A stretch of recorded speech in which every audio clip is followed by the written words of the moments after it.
Assalamualaikum warahmatullahi wabarakatuh. Innal hamdalillah nahmaduhu wa nasta'inuhu wa nastaghfiruh wa na'udzu billahi min shururi anfusina wa sayyiati a'malina. Man yahdihillahu fala mudilla lahu wa man yudlilhu fala hadiyalah. Ashhadu an la ilaha illallah wahdahu la syarika lah wa ashhadu anna Muhammadan abduhu wa rasuluh. Ya ayyuhalladzina amanu taqullaha haqqa tuqatih wa la tamutunna illa wa antum muslimun.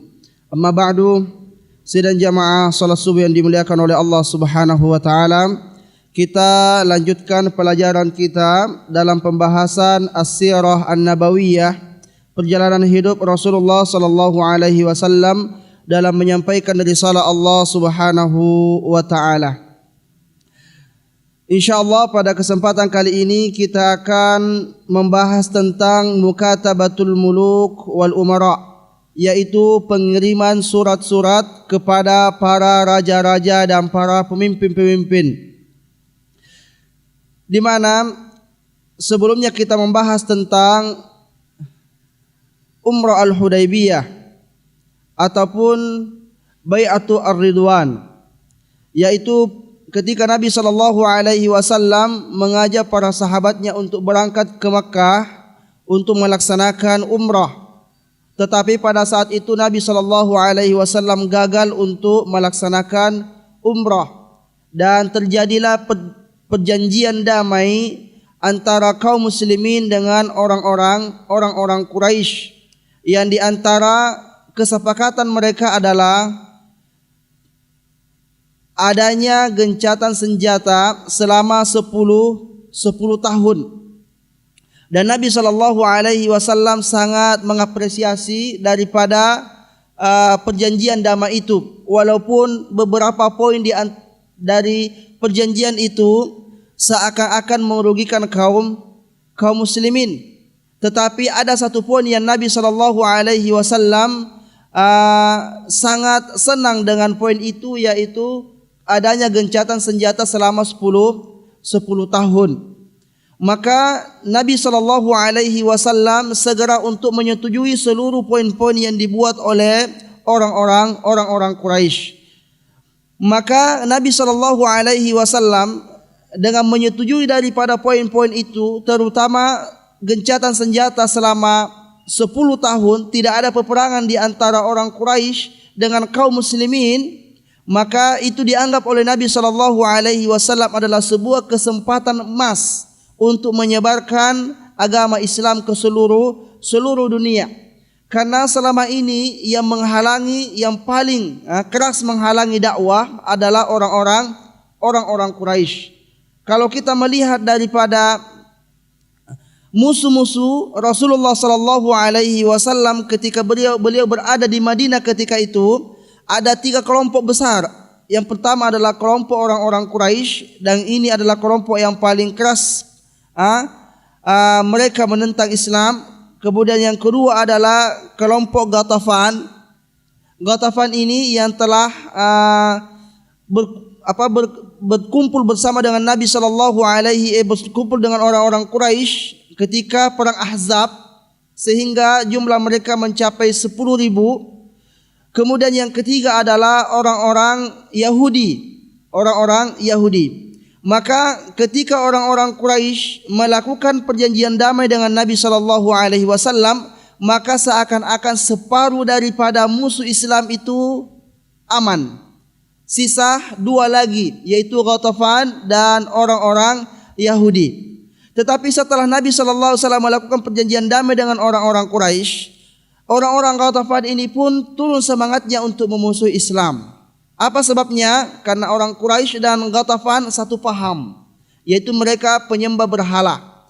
Ketika orang-orang Quraisy ini tidak lagi memusuhi Islam dengan peperangan, maka Ghatafan pun turun semangatnya untuk membenci kaum muslimin dan memilih juga untuk berdamai dengan Rasulullah sallallahu alaihi wasallam. Maka tinggal satu lagi musuh Rasulullah sallallahu alaihi wasallam, yaitu orang-orang Yahudi. Maka ketika Nabi SAW kembali daripada umrah Hudaybiyah ini, maka yang pertama kali dilakukan oleh Nabi SAW ada dua hal. Yang pertama adalah melakukan atau mengirim surat-surat kepada para raja-raja yang ada di sekitar Arab. Ada Najasyi, Habasyah, Ethiopia, kemudian ada Mesir, ada Syam, kemudian ada juga Romawi, ada juga Faris. Ini adalah raja-raja yang ada di sekitar Arab ketika itu. Adapun yang ada di dalam Arab, kemudian juga ada surat ke Yaman. Adapun di dalam Arab sendiri itu seakan-akan dianggap oleh Rasulullah sallallahu alaihi wasallam aman.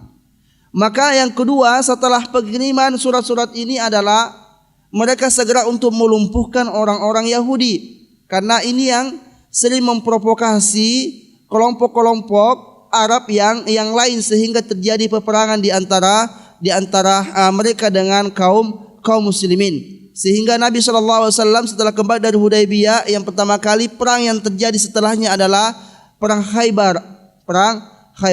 Sebelum terjadi perang Khaybar di akhir tahun ke-6 Hijriah, karena Nabi SAW melakukan umrah Hudaybiyah itu pada bulan Zulqa'dah. Kemudian setelah datang bulan Zulqa'dah ada bulan Zulhijjah.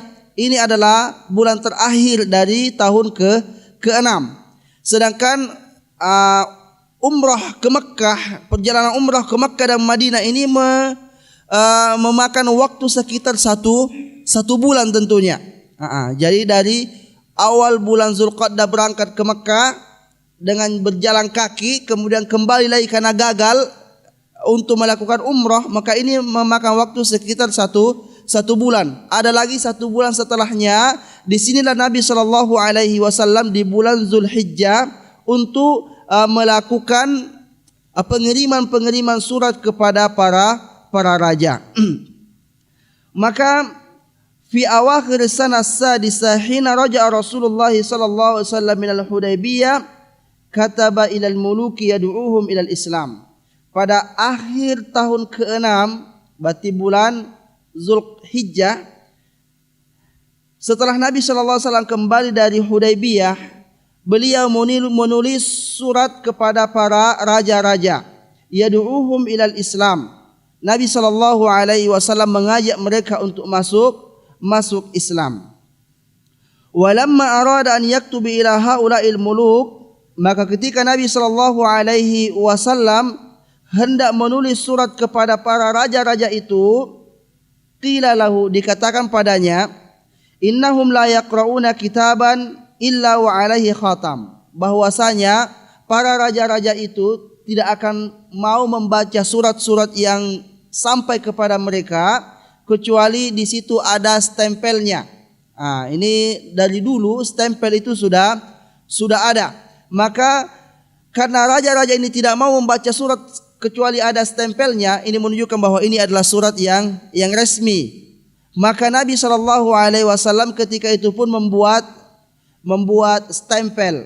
Itulah yang dibuatkanlah Nabi SAW cincin, yang di mata cincinnya itulah stempel daripada surat Nabi SAW, yang mana di dalam stempel itu ada 3 kata. Pertama, Allahu, Rasul, Muhammad, macam yang tertulis di bendera ISIS ya.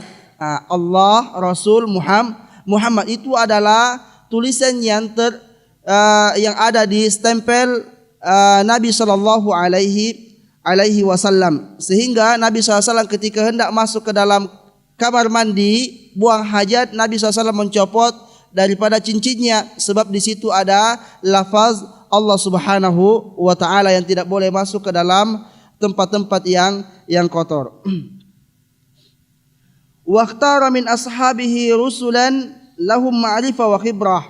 Lalu setelah itu Nabi SAW memilih daripada beberapa sahabat untuk diutus kepada raja-raja itu yang memiliki pengetahuan, ada pandai mereka berkomunikasi dengan dengan para raja, wa khibrah dan juga memiliki kepandaian, keahlian, wa arsalahum ilal muluk, lalu Rasulullah sallallahu alaihi wasallam mengirim mereka kepada raja-raja itu. Yang pertama kali dikirimi adalah Raja Habasyah, yaitu An-Najashi, yang telah lebih dahulu menerima sahabat-sahabat Nabi sallallahu alaihi wasallam yang hijrah ke Habasyah yang dipimpin oleh Ja'far paman Nabi sallallahu alaihi wasallam. Ketika di Makkah kaum muslimin disiksa, akhirnya Nabi perintahkan mereka untuk hijrah ke Habasyah. Nabi sallallahu alaihi wasallam menulis surat kepada mereka. Dan yang dikirim kepada mereka adalah sahabat Amr ibnu Umayyah ad-Damri fi akhiri sanasid atau fi Muharram sanata sab'in minal hijrah, yaitu sahabat Amr ibnu Umayyah ad-Damri pada akhir tahun ke-6 atau awal tahun ke-7 pada bulan Muharram. Nabi sallallahu alaihi wasallam menulis surat yang ditulis oleh para ulama bahwa inilah surat yang dikirim oleh Nabi sallallahu alaihi wasallam kepada An-Najashi. Tulisannya adalah yang pertama Bismillahirrahmanirrahim. Jadi dimulai dengan suratnya Bismillahirrahmanirrahim. Hadza kitabun min Muhammadin Rasulillahi ilan Najashi. Ini adalah surat dari Muhammad Rasulullah kepada An-Najashi Al-Ashama Azim Al-Habasyah, yaitu Asham, namanya adalah Asham. Jadi Raja Najashi itu adalah bukan nama orang, tetapi dia adalah semacam kedudukan. Kalau di Indonesia seperti presiden, maka di Habasyah namanya Najashi. Di Mesir namanya Fir'aun, tetapi itu bukan nama seseorang, tapi gelar bagi pemimpin di kalangan mereka. Namanya Ashamah Azimul Habasyah. Dia adalah pembesar orang Habasyah. Salamun ala manittaba al-huda. Ini salamnya Nabi sallallahu alaihi wasallam dalam suratnya, karena pada saat itu Najashi belum masuk Islam, sehingga tidak dikatakan kepada mereka assalamu alaikum. Salamun ala manittaba'al huda. Keselamatan dan kesejahteraan atas orang yang mengikuti petunjuk. Ini salamnya seseorang kalau ingin mengirim surat kepada non-muslim, atau mungkin ketika ada acara seorang muslim diminta untuk menyampaikan sambutan, maka biasa yang kita dengar adalah Assalamualaikum, kesejahteraan untuk kita semua. Yang sunnah adalah salamun ala manittaba'a al-huda. Keselamatan dan kesejahteraan bagi orang yang mengikuti petunjuk Allah Subhanahu wa taala. Wa amana billahi wa rasulihi, dan beriman kepada Allah Subhanahu wa taala dan rasulnya.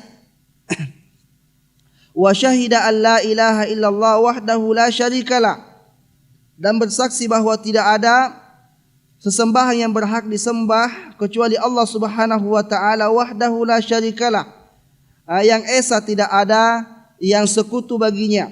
Walam yattakhid sahibatan wala walada, yang dia tidak menjadikan seorang istri, wala walada, dan juga seorang anak. Ini bahasa Nabi SAW, karena Najashi pada saat itu beragama Nasrani, maka dicocokkan dengan pemahaman mereka bahwasanya Allah Subhanahu wa taala tidak punya istri dan tidak punya anak.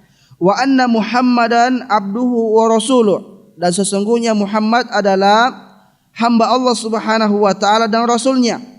Wa ad'uka bi ayatil Islam, saya mengajak engkau untuk memeluk agama Islam. Fa inni ana rasuluhu, karena sesungguhnya aku adalah rasulnya. Fa aslim taslam, maka masuk Islamlah engkau, maka engkau akan selamat. Qala ta'ala, Allah Subhanahu wa ta'ala berfirman, qul ya ahlal kitabi ta'alu ila kalimatin sawa'in bainana wa bainakum. Katakanlah wahai ahli kitab, kemarilah engkau menuju kalimat yang satu, bain sawa'im bainana wa bainakum, yang sama antara kami dengan kalian, alla na'budu illallah, yaitu tidak menyembah kecuali Allah Subhanahu wa taala, wala nusyrika bihi syai'a, dan kita tidak menyekutukan Allah Subhanahu wa taala dengan sesuatu apapun, wala yattakhidhu ba'duna ba'dan arbaban min dunillah, dan tidak membuat antara kami dan sebagian mereka arbaban, tuhan-tuhan min dunillah, daripada Allah Subhanahu, selain Allah Subhanahu wa taala. Fa in tawallaw faqulu syahadu bi anna muslimun, dan jika mereka berpaling, faqulu, maka katakanlah, ishhadu, saksikanlah, bi anna muslimun, bahwasanya kami ini adalah orang-orang muslim. Fa in abaita fa alaika ismun nasara min qaumika, jika engkau menolak, berpaling, tidak mau menerima daripada ajakanku ini, maka sesungguhnya engkau yang akan menanggung dosa-dosa orang-orang Nasrani daripada kaummu. Ini teks surat yang dikirim oleh Nabi sallallahu alaihi wasallam kepada An-Najasyi, mengingatkan kepadanya tentang Nabi Isa alaihi salam, bahwasanya Nabi Isa itu adalah bukan anak Allah Subhanahu wa taala, dan Maryam bukanlah istri daripada Allah Subhanahu wa taala. Dan Nabi sallallahu alaihi wasallam menuliskan ayat kepada mereka, bahwasanya orang-orang Nasara di zaman Nabi Isa alaihi salam, mereka itu menyembah Allah Subhanahu wa taala. Oleh karena itu mereka diajak, ayo kita kembali kepada kalimat yang satu, yaitu menyembah Allah Subhanahu wa taala dan tidak menyekutukannya kepada selainnya siapapun. Jemaah yang dimuliakan oleh Allah Subhanahu wa taala, di sini ada beberapa pelajaran yang perlu untuk kita ambil. Yang pertama adalah sunnah bagi seseorang ketika menulis surat itu ada bismillahnya. Ada bismillahirrahmanirrahim, itu kepada siapapun, baik itu kepada orang Islam ataupun kepada non muslim. Semuanya disunnahkan untuk menulis bismillahirrahmanirrahim, karena semua daripada surat-surat Nabi sallallahu alaihi wasallam yang dikirim kepada para raja-raja itu dimulai dengan bismillahirrahmanirrahim. Kemudian yang kedua, ketika seseorang menulis surat, maka wajib ada nama penulis surat, dari Muhammad kepada Asham.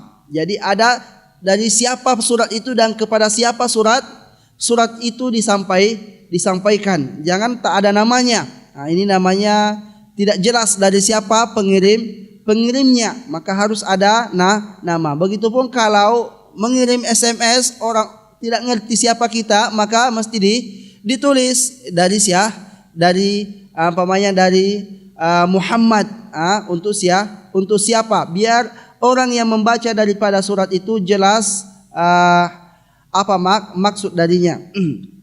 Kemudian yang ketiga adalah menghargai orang yang kita kirimi surat, maka gelarnya pun mesti disebut. Di sini Nabi SAW menulis suratnya, min Muhammadin Rasulillahi ilan Najasyi al-Asham azimi al-Habasyah, dari Muhammad kepada An-Najasyi. Al-Asham ini namanya Azim al-Habasyah. Azimul Habasyah artinya orang yang paling mulia di kalangan mereka. Jadi disebut gelar namanya dan gelarnya sekalian. Ini menunjukkan bahwa Islam sangat menghargai kedudukan seseorang. Walaupun dia adalah non muslim, tetap mesti dihargai. Sebagaimana Allah Subhanahu wa taala ketika memerintahkan Nabi Musa kepada Fir'aun pun mesti diberikan petunjuk kepadanya, faqula lahu qaulan layyinan, katakan kepadanya dengan kata-kata yang lembut kepada Fir'aun. Walaupun Fir'aun itu adalah orang yang paling kafir daripada manusia-manusia yang kafir karena mengaku Tuhan, tapi tetap bahasa itu harus senantiasa lembut dan tetap menghargai kedudukannya. Kemudian tidak mengucapkan salam kepada orang non muslim dengan salam Islam. Jadi salamnya adalah salamun ala manittaba'a al-huda. Tidak kita katakan assalamualaikum warahmatullahi wabarakatuh. Karena ada larangan Nabi sallallahu alaihi wasallam untuk memulai salam kepada orang non muslim. Dilarang seorang muslim untuk memulai mengucapkan salam kepada orang non muslim dengan salam yang ada di dalam agama Islam, karena sesungguhnya mereka belum selamat. Adapun orang Islam adalah sudah ada kata-kata salam selamat. Maka untuk orang non muslim yang belum masuk Islam belum ada jaminan keselamatan kepada mereka, karena mereka masih di luar agama Islam dan belum menerima agama Islam. Kemudian ada 2 surat yang dikirim oleh Nabi sallallahu alaihi wasallam kepada Najasyi. Najasyi yang pertama itulah yang masuk Islam. Kemudian Najasyi yang kedua setelah meninggalnya Najasyi yang pertama yaitu Asham, maka Nabi sallallahu alaihi wasallam kembali mengirimkan surat kepadanya. Surat yang kedua adalah Nabi sallallahu alaihi wasallam menulis Bismillahirrahmanirrahim. Min Muhammad Rasulillah ila Najasyi azimil Habasyah. Salamun ala manittaba'al huda. Bismillahirrahmanirrahim, dari Muhammad kepada Najasyi pembesar Habasyah, keselamatan atas orang yang mengikuti petunjuk. Fa inni ahmadu ilaika Allah alladzi la ilaha illa huwal malikul quddus assalamul mu'minul muhaimin. Sesungguhnya aku memuji engkau dengan memuji Allah Subhanahu wa taala yang tidak ada sesembah yang berhak disembah kecuali Dia, Al-Malikul Quddus. Dia adalah raja yang suci, Assalam yang salam, kemudian Al-Mu'min yang di tangannya lah segala keamanan, Al-Muhaimin yang senantiasa memelihara. Wa asyhadu anna Isa ibn Maryam ruhallahi wa kalimatuhu alqaha ila Maryam al-butul at-tayyibah al-hasinah. Dan aku bersaksi bahwasanya Nabi Isa bin Maryam itu adalah ruh Allah Subhanahu wa taala dan kalimatnya yang dimasukkan ke dalam Maryam yang suci, yang terjaga. Fahamalat bi Isa min ruhihi wa nafkhihi, sehingga Maryam pun hamil dari ruhnya, ruh Allah Subhanahu wa taala dan tiupannya. Kama khalaqa Adam biyadihi, sebagaimana Allah Subhanahu wa taala menciptakan Adam dengan tangannya. Fa inni ad'u ila Allahi wahdahu la syarikalah, sesungguhnya aku mengajak engkau kepada Allah Subhanahu wa taala atau menyembah Allah Subhanahu wa taala la syarikalahu, yang tidak ada sekutu baginya. Wal muwalat ala taatihi, dan senantiasa loyal atas ketaatan kepada Allah Subhanahu wa taala. Wa antattabi'ani, dan hendaklah engkau mengikutiku. Wa tu'minu billadzi ja'ani, dan engkau beriman dengan apa yang datang kepadaku yaitu Al-Qur'an. Fa inni rasulullahi wa inni ad'uka wa junudaka ilallah, dan sesungguhnya aku mengajak engkau dan juga tentara-tentaramu untuk menyembah Allah Subhanahu wa taala. Wa qad balagtu wa nasahtu, dan sungguh aku telah sampaikan perintah Allah Subhanahu wa taala kepadamu dan aku telah menasihati engkau. Faqbal nasihati, maka terimalah nasihatku. Wassalamu ala manittaba'al huda, dan keselamatan atas orang yang mengikuti petunjuk. Ini surat yang kedua kepada Najasyi yang kedua yang dikirim oleh Nabi sallallahu alaihi wasallam. Lalu setelah itu, setelah surat ini sampai kepada Najasyi, maka Najasyi pun membalas surat Nabi sallallahu alaihi wasallam. Walamma balagha Amr ibn Umayyah ad-Damri kitaba an-Nabi sallallahu alaihi wasallam ila Najasyi akhadahu an-Najasyi. Maka tatkala Najasyi atau surat itu sampai kepada Najasyi, lalu Najasyi mengambil surat itu dari Amr ibn Umayyah ad-Damri, wadahu ala ainaihi, dia meletakkannya di atas kedua matanya. Wa nazala an saririhi alal ard, kemudian dia turun dari singgasananya menuju tanah. Wa aslama ala yadi Ja'far ibn Abi Talib, dan dia pun masuk Islam setelah membaca daripada surat itu di tangan Ja'far ibn Abi Talib. Wa kataba ila nabi bidzalika wa hadza nassuhu, kemudian dia pun membalas surat Nabi sallallahu alaihi wasallam yang isinya adalah Bismillahirrahmanirrahim. Dia pun sudah menulis Bismillahirrahmanirrahim. Ila Muhammad Rasulullah minan Najashi Ashamah, dari kepada Muhammad Rasulullah dari Ashamah, Najashi Ashamah. Salamun alaika ya Nabi Allah wa rahmatullahi wa barakatuhu. Allahu alladzi la ilaha illahu, amma ba'du. Salamun alaika ya Nabi Allah, keselamatan atasmu wahai Nabi Allah, wa rahmatullahi wa barakatuhu.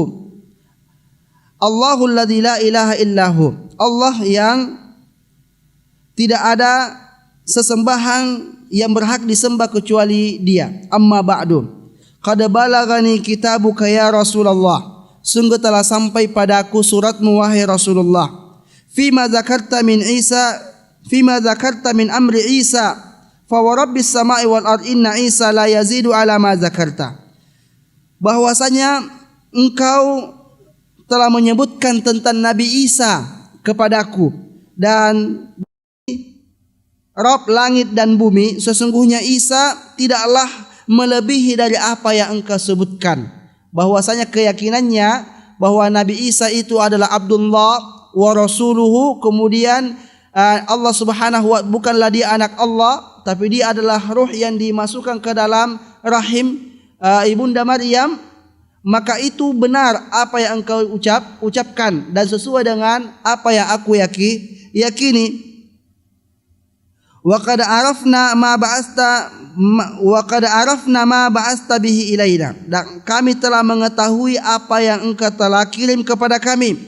Wa qad qarraina ibna ammika wa ashabak, dan kami telah memuliakan ibna ammik, yaitu sepupumu, dan juga sahabat-sahabatmu yang hijrah ke tempat kami telah muliakan mereka. Fashhad fa ashhadu annaka Rasulullah shadiqan musaddiqan, maka aku bersaksi bahwa engkau adalah Rasulullah sallallahu alaihi wasallam shadiqan wa musaddiqan, yang jujur dan benar. Wa qad bay'atuka wa bay'atu ibnu ammik, aku telah berbaiat kepadamu dan aku telah berbaiat kepada sepupumu, yaitu Ja'far ibn Abi Talib. Wa aslamtu ala yadayhi lillahi rabbil alamin, dan aku telah masuk Islam di hadapannya, di hadapan Ja'far ibnu Abi Talib, lillahi rabbil alamin, untuk Allah Subhanahu wa taala, Rabb semesta alam. Dari sinilah diketahui bahwasanya Najasyi itu masuk Islam. Wa kana Nabi sallallahu alaihi wasallam qad talaba minan Najasyi an yursila Ja'faran wa man ma'ahu min muhajiri Habasyah. Dan Nabi sallallahu alaihi wasallam menitip pesan juga bahwasanya hendaklah engkau mengirim kepada kami sahabat-sahabat kami yang dahulu hijrah ke tempatmu, yaitu Ja'far bersama dengan sahabat-sahabatnya sekitar 80 orang lebih yang hijrah ke Habasyah, hendaklah engkau kembalikan kepada kami orang-orang itu, karena Madinah ketika itu sudah mulai aman. Fa arsalahum fi safinataini ma Amr ibn Umayyah ad-Damri, maka akhirnya Najasyi pun mengirim atau mengembalikan semua kaum muslimin yang hijrah ke Habasyah sebanyak 2 safina, 2 perahu atau 2 kapal dari Habasyah menuju Madinah, sehingga tidak tersisa di kalangan mereka orang muslim, tinggal sendiri dia orang Islam yang ada di Habasyah.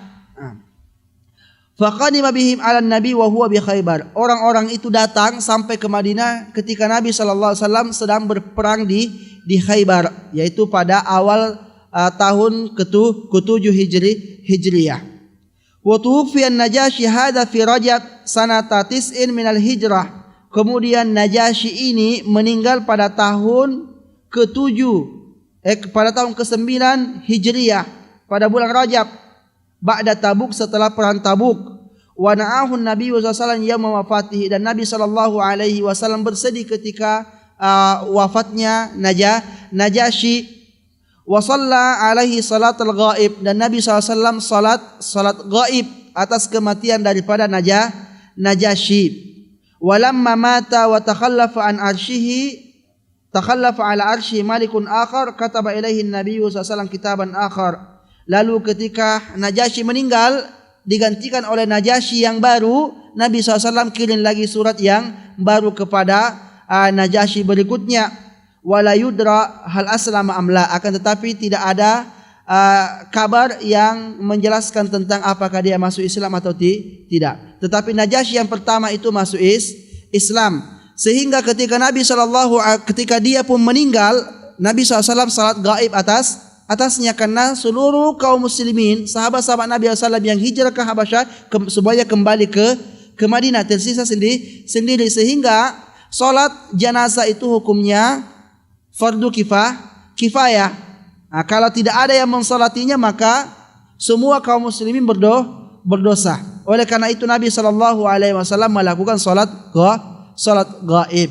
Adapun salat gaib jamaah yang dimuliakan oleh Allah Subhanahu wa taala, ini diperselisihkan oleh para ulama tentang salat gaib. Di sana ada 4 pendapat di kalangan para ulama kita tentang hukum salat gaib. Yang pertama adalah ada masyru'iyyah mutlaqan. Sesungguhnya salat gaib itu tidak disyariatkan sama sekali. Ini pendapat daripada Imam Abu Hanifah dan juga Imam Malik.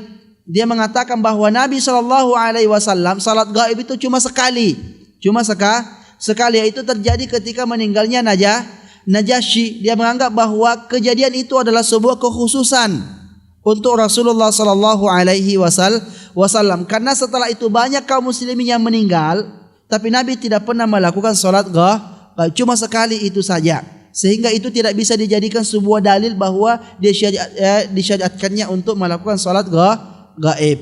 Kemudian yang kedua, masyru' mutlaqan.